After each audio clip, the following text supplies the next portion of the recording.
Pop Radio. All right, this is Dylan Berry, Bomb Pop Radio. What's happening up here in the city of Los Angeles, California? And you are tuning in because you love us, and who could blame you? Today I have on the show Mr. Wayne Martin. Wayne Martin has a very diverse, long career in the music industry. He's been an executive at all of the major labels, it appears. Warner, CBS Records, Sony Music, it goes on.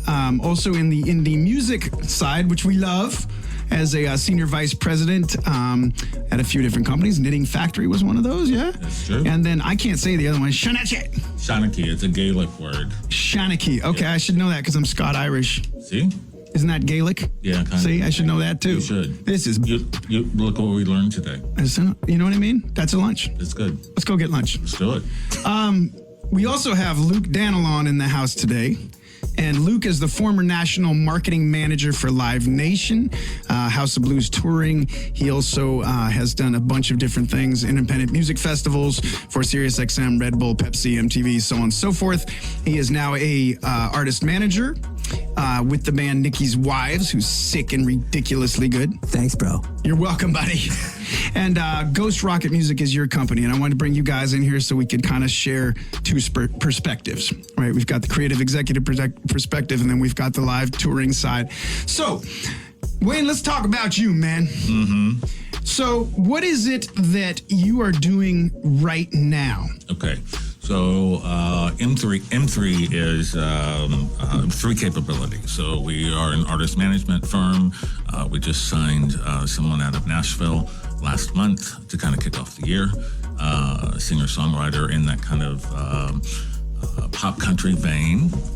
And in addition to that, we're doing some organizational consulting. So record companies, publishing companies. So I'm a record company. You are. And I need to know what the what for is. Yeah. I contact Wayne. Yeah. And what does Wayne tell me? I can tell you a lot of things. No, but I mean, besides what you tell me right now for asking that question, what are the things that you typically consult with them about? Well, okay, here's an example. So an A&R department may send me out quietly and without any fanfare or notice. That's been my experience with A&R departments. They just send me out quietly. Then you leave. That was my experience when I was in bands. Yeah. Okay. Yeah. Sure. Yeah. You're done. Exit, You're done. Exit. Thank you for your time. Carry on. No, but they may send me out. They go to a show and give feedback quietly to an executive there. When the band doesn't know that I'm there, the A&R team doesn't know that I'm there, coming quietly to the back of the room and report back the next day to a conference call and let them know from an outside perspective what is going on with that act, what went well, what didn't go well, what they need to improve on. And, I can keep it really quiet and move on to the next one. Gotcha. They may also come up with like developmental strategies or ask me to consult on strategies with their marketing department. So who are some of the acts that you've worked with that our listeners might recognize? I work more with developing artists than I do with big name artists. I don't tell a lot of war stories. I know a lot of secrets, so I don't spill a lot of that. But I have worked at the majors. Anybody that was big in the 80s, 90s, and zeros. Those kinds of situations. Gotcha. So yeah. So that was cool. That was some straight CIA shit. Wayne just pulled his CIA card. He's like, well, you know what? I take care of problems. That's what they tell you when you're like, are you in the CIA? They go, I take care of problems. Right. Yeah. That's kind of it. Someone said at dinner last night that the reason that I have a good reputation is because I don't tell war stories and I don't drop names. And that's kind of my gig, Good. Well, good for you, man. Yeah. That's good. So in your experience at these major labels, what is the biggest friction point for their artists to go from an emerging artist to success? Work ethic. Interesting. I think most often when someone gets involved in a team and you've got all of these people like tugging at you and telling you all these great things they're doing for you, and you kind of want to sit back and go, man, this is cool. I'm good to go. And that's exactly the opposite of what you should be doing. Mm-hmm. You should be networking. You should be talking to other musicians. You should be like using that momentum to create your own. And so that work ethic kind of, even if they worked really hard to get where they are, to get that record deal and get that tour and get everything else coming together, a lot of times they just kind of chill. And when they chill, that's when the label gets really angry because we can't have that, you know? Well, and they get batted around creatively because they need somebody to drive that, right? If you're an artist and you're not driving your own creativity, you end up being 15 artists in a year and then you don't know who the hell you are and you usually get shuffled out. Well, yeah, you can get dropped really fast if you don't write songs. Like one of my things is if you're a singer, call yourself a singer, but don't call yourself a songwriter if you don't write songs. Yeah. Right? So if you're not writing some songs, then you're not a songwriter. You may play around with that, but that's not your career. And let's talk about, a lot of people don't think of the industry in this way, but let's talk about the economics of the music industry. Yeah. Right? There's a reason that the biggest rock stars in the world right now show up with a thumb drive and point a finger in the air in the EDM world, right? Yeah. They make a load of money. They do. For their labels, very low overhead. Yep. I just saw that Avicii doc, which was really good. And basically, he had an excess of money because he doesn't have a band. He doesn't have it. It's like... There's no 18-wheelers. Right? No. Yeah. There's no 3-4 buses. Now, Luke, you could speak to this.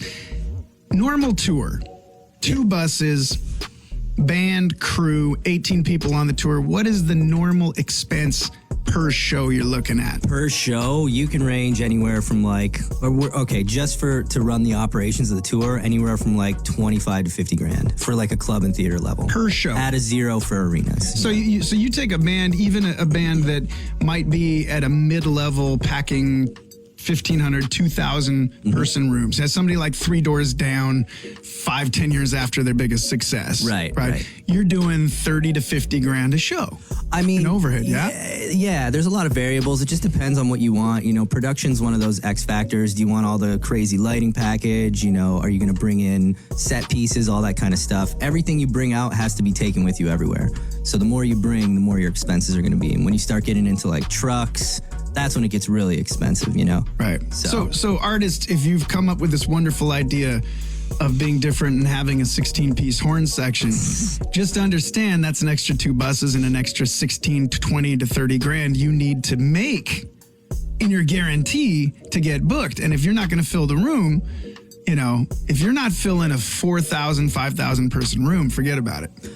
Yeah. Right. I mean, it's, this is another really one of those elastic situations. It's like, what can you charge for a ticket price? Ultimately, the promoters are going to be paying your expenses. So if they don't feel that they can make their money, then you're not getting booked.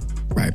So if you look at that from the economics of the music industry, if I walk into a room and I am a pop EDM producer who has amazing music, and I walk in the room and I'm a 16-piece band, 16-piece band is already at a disadvantage, right? Just something to think about. Food for thought. All right, I've got Wayne Martin on the show right here. This is Bomb Pop Radio. I've got Luke Danilon. That was Luke just talking there about the touring. Wayne is a music executive who's worked with all the major labels and currently has his new company, which was Martin Artist Management. Now it's morphed into M3 Consulting. You want to tell us a bit about that? Yeah, sure. So M3 just really stands for Martin Music Management, but it also means 3 capabilities. So one is artist management, career direction. The second is organizational strategies and development. And I'm bringing one client on in June of this year that's not even a recording artist, but is a performer, world-renowned. So when that locks in, I'll be like in yet a different kind of arena, but the same principles apply. So when you say is a performer but not a recording artist, yes, they're doing other people's music? They're not doing music. Oh, so they're like a physical performer? Interesting. Yeah, it's really wild. So what kind of act? We talking about some like crazy mime act? Some Bobo the Clown? Listen, what are we talking about? You're stealing my thunder here. You're stealing my thunder. Sorry, did I give it away? Damn it. Can't. And then the third part is live events, and we're going to take some bands on tour, which I'd love to talk to you about. We're going to take some bands on tour on a concept that we're working out right now with some investors, and we're going to launch that in 2022 throughout Western Europe. Awesome. So that's the third capability. So music management, organizational management, and event management. So that basically is a 360 except for in-house production, right? I mean, basically. Yeah, I mean, and maybe marketing. We do a lot of marketing and development, but we don't do A&R. That's not our vibe. So how do the artists you work with find you? You're retained to work with them by a third party.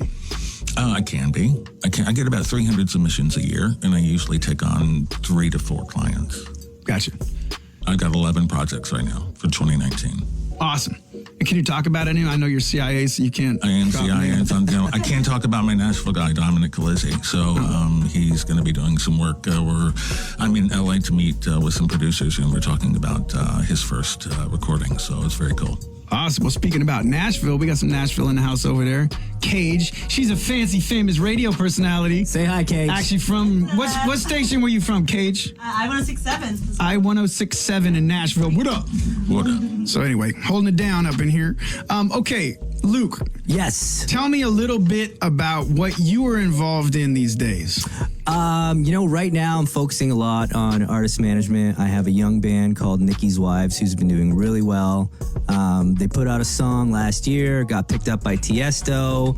Sony picked it up in Germany, then Warner picked it up, and 15 million plays later, I got my hands full. Woo, let's go. Awesome. Yeah, it's good. They All got right. So format, genre? so they're more like an alt rock band, but they straddle pop, they straddle EDM, and this is one of the weird conversations. Maybe manager to manager, like we can talk about this. It's become a different climate that I see. I mean, if you look at any kind of statistics at all in the recording industry, like the rules are out the window at this point. Yeah. The band that, Nikki's Wives, we've been getting some offers now, and we've had to turn down everything because people want records and people want, longevity. And it's like, well, hey, we live in a world of singles. Ariana Grande, for example, she just kind of switched gears, and we were listening to her song today, and it's like, you're no longer just a pop act. You're no longer just a rock act, If you can release music in the EDM space as a single, push it out there. So we're in this position right now where it's like we have our core of what, the band wants creatively, Yeah. but also there's all these other sources because we've had a big hit in another genre, so to speak. And now we're just kind of trying to figure out like how to navigate our releases. And I think that's a very difficult part. It's a whole new territory. Yeah, so right. Dan and Shay, #1 at Top 40 Radio, and There their you go. country act. You've got Kelsey Ballerini doing her own show in Las Vegas, and then at 1:00 in the morning flying to San Diego to go on stage with the Chainsmokers. Right. Right. So crazy. Right. So like the cross pollination is incredible right now. It's exponential as to what's happening, and I don't think anyone really has strategized any of that. And that's probably what our goal as managers is, to try to figure out how to make those things happen in a more strategic way instead of kind of an organic, artistic way, which I think is how a lot of this stuff is coming together. Yeah, and actually, I mean, looking towards the future and even maybe a little bit of the past, I feel like I might have had it a little bit easier than you being on the record side, because I was in touring. We don't deal with bands until they're ready to tour. You know what I mean? You guys have to develop them. Yeah. And now I'm learning as a manager. You got to teach them to gotta- tie their shoes. Exactly. Yeah. And you got to be able to play both sides of the. Well, let's talk about that. Getting a band from, hey, this band's great, to a Live Nation where they're booking tours and getting, guarantees for 44 shows.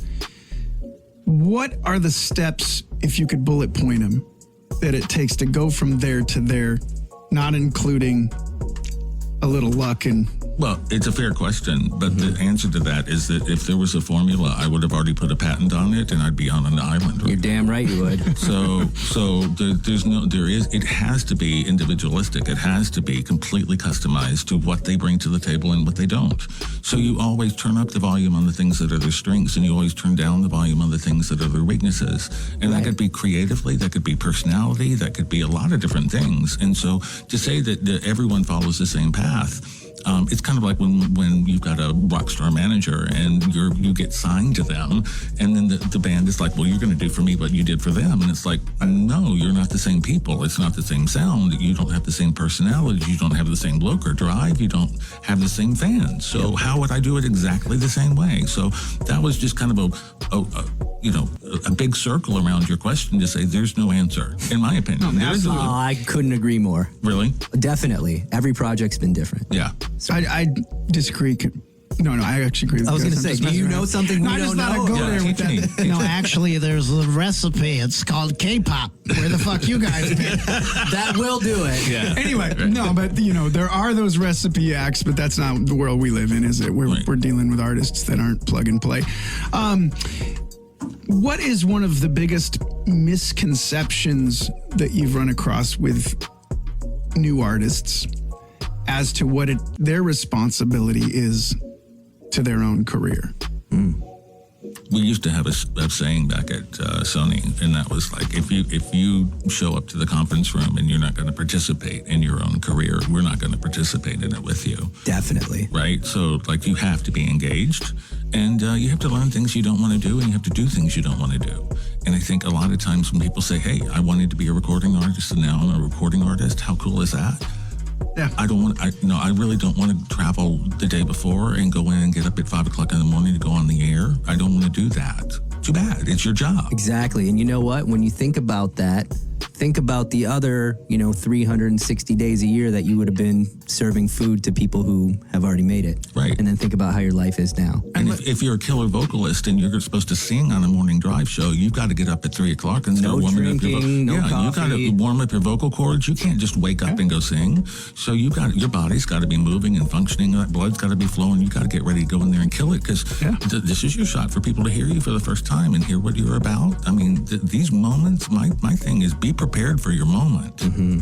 Well, and that's not always easy. If you look at the reality of life, spicy Indian food before the 4 in the morning call, maybe not a good look. Right. 2 hours on the radio tomorrow, Right. I mean, these are real things, though. They really are. We all have bad days. Imagine every day you're on, right? That's what a superstar is. Mm-hmm. Every day you're on. Every day that your stomach hurts, every day that you hurt your knee, you got a big zit on your forehead, whatever it is, that's part of the gig, man. And I got to tell you, it doesn't matter what level you're on. I've talked to superstar artists, I've talked to emerging artists. Bruno Mars still has to show up in Oman and slap 5 with some Prince and play his show and get treated like, on the sideshow for your party. Yay. Right. I'm sorry, but it's the truth. You know what, though? I want to tell you like a real, first-person perspective. And this is something to be hopeful for any artists who are planning on touring. It's really, really tough at the beginning. Talk to any of your friends who've been on the road. But once you cross that threshold and you start showing up and people roll out the red carpet and you have fans waiting outside and the promoter's like, oh my God, thank you so much for coming to our town. This is amazing. And the radio station wants to meet you. And there's people at your meet and greets and fans are there's almost no better experience than rolling into a city and having that kind of welcome. And to do that for months and months at a time, it's a wonderful thing. So that should be the goal for touring, is to really follow the advice, follow the industry strategy, do everything you possibly can right now, because if you can get the payoff, it's so worth it. I have conference calls scheduled every Thursday, and I have clients from Japan all the way over to Germany, so I'm in a lot of different time zones, and I schedule calls from 9 in the morning until midnight every Thursday. I see. I'm in You my don't office. sleep either. I don't sleep either. I'm on call 24/7, because if they're touring, then they're in other time zones. But the reality is that if you don't show up for your phone call on Thursday, you didn't come to work that day, and I'm mad. Yep. Right? So if you can't get on the phone with me, and everyone gets a 90-day trial period before I sign a contract with anybody. So we work together for 3 months. And if you don't show up for work, you don't get the contract. Yeah. That's it. You don't, I scheduled I've got a co-write that day. Well, you know what? You should have moved it. You had to work. Mm-hmm. If you were at Houlihan's, you'd be showing up for your shift. So show up for your job. Which is crazy to me. Yeah, it's work. Someone would show up on time for their shift at Houlihan's, but they won't show up for a conference call with their label and their management. I don't have that problem, and I'm the same. I don't either. Exactly, right? Because we know.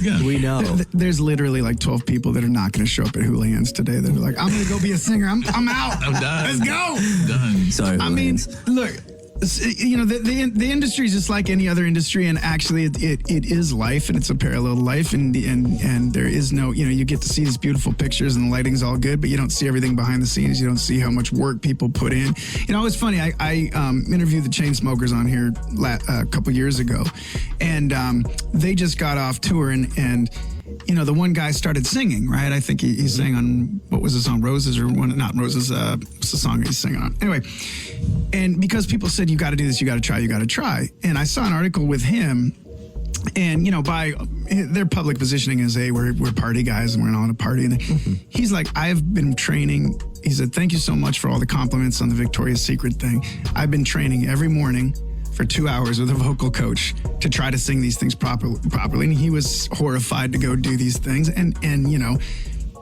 you got to put in the work, especially when you're under the microscope of being put on. Because it's even more. It's enough to sing in the shower, but if you're singing at the Victoria's Secret fashion show on NBC in front of 40 million people, you can't really go, on that note. Right, you can't fake it. You can't fake it. So anyway, it's an interesting business, and I don't mean to early on was making it sound like a terrible business. It's really not. I mean, there's a lot of ups and downs, and I guess if anything, shedding the lights on the fact that you got to even work harder than maybe working at Houlihan's to do this. It's an 18-hour-a-day job. The odds are against you. Number one. Number two is you just have to be dedicated to your job. Yeah, that's all that anyone is saying, right? We're not saying that this is tremendously different.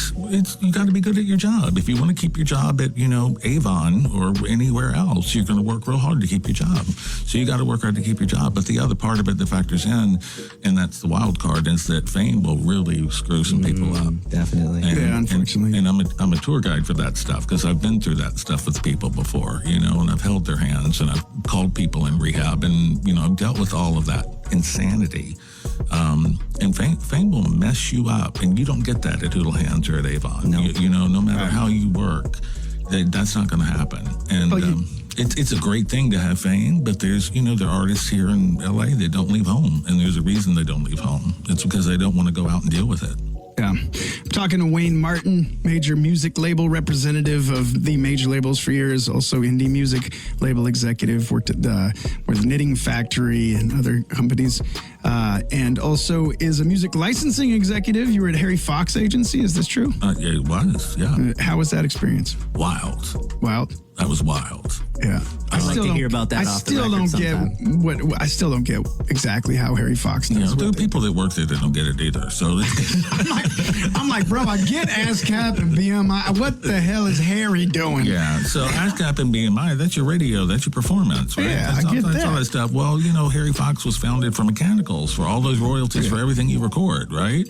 But that's transitioned to streaming and digital and all of that kind of stuff, and the Music Modernization Act and all of that stuff that happened. So they have been absorbed by CSAC and moved around and changed things. But back when I was with them, they were really just going through technology upgrades, and they brought in some people like me to kind of work with the realities of how the company needed to function. So I had a staff of 16, and I had 28,000 publishing clients. All right. Wayne Martin, thank you for coming out, man. I appreciate you being on the show. Absolutely. Thank you. Luke Danilon, thank you very much, brother, for coming out. Thank you, Dylan, and Wayne, nice to meet you, sir. You too. Thank you. Yeah, that was a great panel discussion there. I think that I learned a lot, and that's what we do here on Bomb Pop TV, Bomb Pop Radio, and vigilant and violent support of independent musicians and the artistic life. So thank you all for listening. You can find us online at BOMPOP TV. You can find me at Dylan Berry Official on Instagram and everywhere else. Luke, where can they find you? You know what? GhostRocketMusic.com. That's the best place. Ghost Rocket. Also look up Nikki's Wives. They're dope. Yeah, they're great. Wayne, where can they find you? Online, it's M3, that's spelled out MTHREE.online. All right, fellas. Thanks for being on the show. Thank you. Adios. Bomb Pop.